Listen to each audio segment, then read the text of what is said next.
President Raisi, President Ibrahim Raisi, is now confirmed to be dead. He was in a helicopter which was described in Russian language as having a hard landing. That's a euphemism for a crash in Russia. So, betraying the closer links between Russia and Iran, if anybody needed that evidence. And the Turkish media last night was wall-to-wall packed with an on-the-scene video of the attempted rescue operation, but that rescue operation was pointless. It found no signs of the helicopter's occupants being alive. There was a burnt-out wreckage of the helicopter among blackened trees, with only the tail surviving the crash.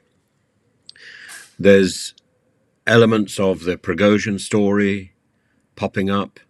There was quite a large gathering outside the British-Iranian embassy yesterday.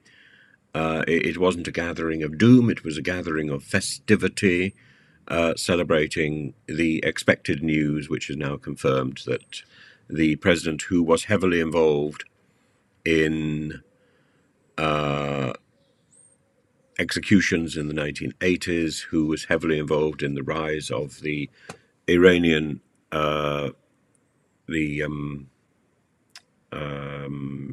Shia distortion of Islam conducted by the Ayatollah Khomeini.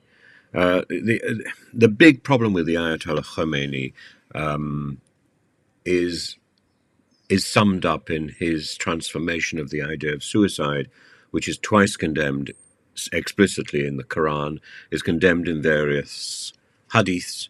For example, the famous one that I always think of is the one where one of the companions of the Prophet has been mortally wounded in battle and is in great pain, and he said, "Just finish me," and someone obliges, and the Prophet turns and said, "It is better for that man never to have been born," and talks of the fires of hell, and sets up a policy which is followed to this day, that although a proper funeral is held, proper prayers are said, the imam does not attend. This is a man who was dubbed the Butcher. And actually, just to go back to finish this idea about the suicide, the Ayatollah Khomeini took that fact, the utter condemnation of suicide. Suicide is not condemned in the Bible, in Judaism or in Christianity, though Christianity, of course, has subsequently condemned suicide, but it's not biblical. This is a condemnation in the primary text, which I think is unique in the great religions. And yet the Ayatollah Khomeini managed to distort this and to claim that a suicide bomber was a shaheed, a martyr, and that the gates of heaven would be thrown open to that person. And the first suicide martyr who was celebrated was a young lad called Hussein, and his portrait was printed on huge posters which were scattered around Tehran, with Hussein at the bottom and the Ayatollah at the top.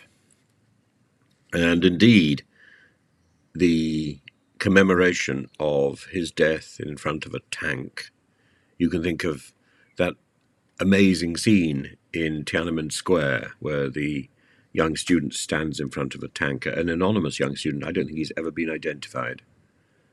Well, this is similar, except in the case of the tank in Iraq, both the tank and the young boy died, were killed, were destroyed, and even today, this event is commemorated in Iran with a festival, with a with a feast, with a commemoration, with a day of memory for Hussein's actions, and a distortion, a cult. When you look at a cult, you want to see, why would this cult be wrong? This cult is wrong because we look at the results. The results are this a pattern of evil. So it's not surprising that Hamas was first to express grief at the passing of Raisi. Say, the butcher, heavily involved in the execution of thousands of executions, and in the 1980s, as judiciary chief, he was also responsible for a further wave of arrests and executions that followed massive anti-regime protests in 2019-2020. He repressed women with the Women Life Freedom movement that followed the death of Mahsa Amini. Tens of thousands arrested. And, he'd gone to the Azerbaijan border to cut a ribbon with President Ilham Aliyev to open a major dam along the Aras River, and he lived by the sword. He's died by the sword, and there was speculation that he was going to replace the current supreme leader, Khamenei. They're all very similar sounds. That now will not be.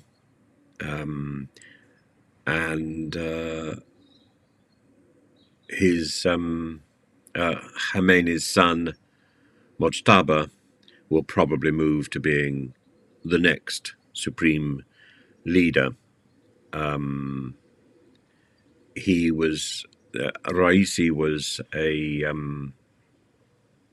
younger but more vicious, more zealous, more aggressive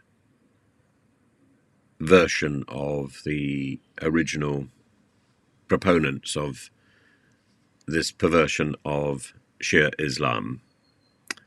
And these are the people that the current supreme leader wants to gather around him. So I think it's unlikely that his death was staged by the regime. I think it's unlikely that his death was the result of some sort of sabotage or some sort of assassination attempt. I think his death was, as undoubtedly the Iranian regime will confirm, an act of God. And the people of Iran should not worry. There will be no disruption in the work of the country. The supreme leader has said, well, we can live in hope, can't we? As indeed so many of the people who were standing cheering outside the Iranian embassy yesterday will confirm. We can live in hope. And the partners, Iran's partners in Yemen, Iran's partners in Gaza, will have to cope with this helicopter hard landing, and the rest of us can look on with probably fairly dry eyes.